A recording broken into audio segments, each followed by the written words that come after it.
আসসালামু আলাইকুম। হ্যালো বন্ধুরা, আপনারা সবাই কেমন আছেন? আজকে আমি নতুন আরেকটি ভিডিও আপনাদের সাথে শেয়ার করব।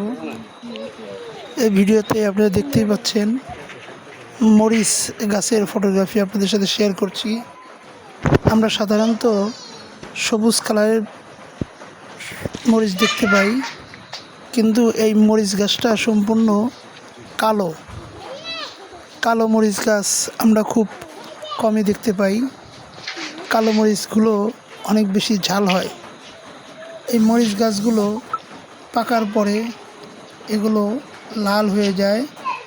আমাদের পাশে স্কুলের ছাদে এই মরিচ গাছ চাষ করা হয়েছে। মরিচ গাছগুলো দেখতে অনেক সুন্দর লাগছে। এই মরিচ গাছগুলো যখন পেকে যায় তখন লাল হয়ে যায়। আশা করি আমার আজকের ভিডিও এবং মরিচের ফটোগ্রাফি আপনাদের ভালো লাগবে।